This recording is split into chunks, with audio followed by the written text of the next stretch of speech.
Po, ne kemi afërsisht 1 miliard para në buxhet, cilat nuk po mund të harxhon qeveria aktuale, edhe themi se duhet të shtrenjtohet energjia elektrike ose këta të harxhues të mëdhenj duhet dalin në treg, se në kurriz të atyre, në kurriz të popullatës atyre po duhet mi ia dhon energjinë e lirë.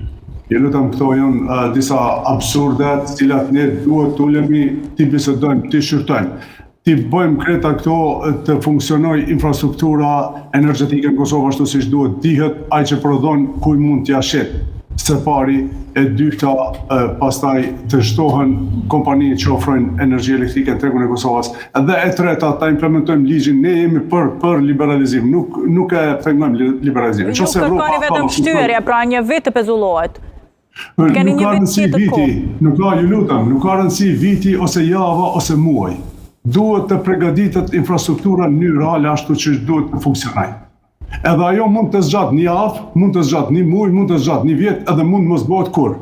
Në Kosovë që po shkojnë punët nuk ka më bëu kurrë. Vetëm po kërkojnë të na shesin energjinë elektrike sipas qefit, edhe kushdo që hyn në pushtet pastaj më mbledh taksa, më marr tallin nëpërmjet energjisë elektrike, më marr sado para, e kur bën para pastaj më shkon shpide. Ahmeti, unë pyeta me qëllim për kohën, me qenë se përgjigjja e qeverisë në detyrë ishte se ju keni pasur mjaftueshëm kohë për shkak që liberalizimi i tregut për energji të lirë ekziston që nga viti 2016, do duhet të përgatitesh e të tjerë. Cila është përgjigjja në këtë rast? Së pari nuk është përgatit vetë shteti.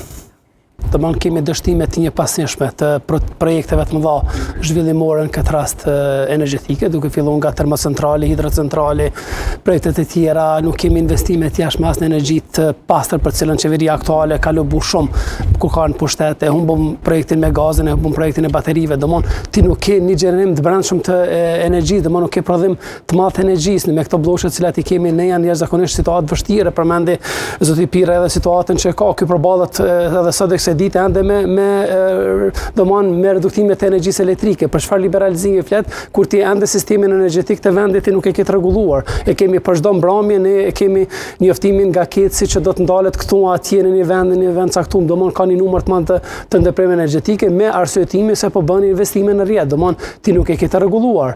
E para, e dyta, çështja e përgatitjeve, nuk është çështje e përgatitjeve vetëm një në spal. Bizneset janë qenë gjithmonë të gatshëm për të përgatitur. Tu ka pasur një numër të lashësh. Ne kemi biznese anëtare të cilat kanë kërkuar leje shtesë nga ZRE-ja për të rritur kapacitetet e veta të prodhimit të energjisë nga panelet solare dhe është vetë ZRE-ja që i ka refuzuar duke thënë se ju e keni arritur kulmin ose cakun e caktuar që e keni pasur me këtë licencë dhe nuk mundeni më shumë për të marrë energji. Domthonë këtu kemi një mëri problemesh që ndërlidhen me vetë institucionet, prandaj duke parë gjithë këto shkele që janë bërë gjatë gjithsej periudhe, sidomos nga marsi kur është themi lajmëruar për herë të parë përmes medjave se Kosova do të hyjë në liberalizim të tregut të energjisë deri në qershor.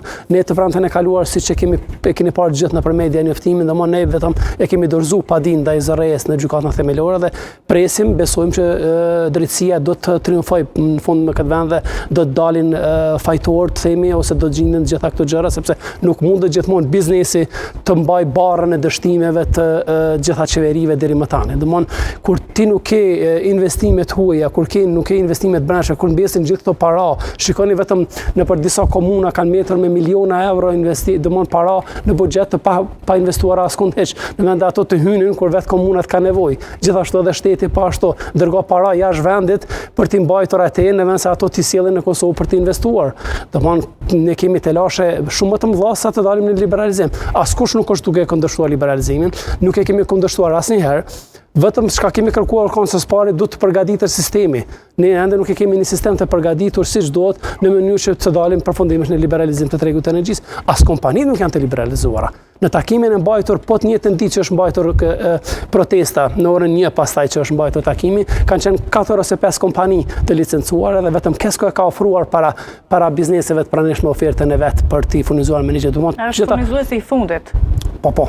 Jo, furnizuesi i fundit mbetet Keku me vendimin aktual. Domthonë, nëse ti nuk e ke bën një marrëveshje me Keskun, atëherë ose me një kompani tjetër siç po thon këta 19 janë, po ato asnjë prej tyre nuk po ofron oferta fare.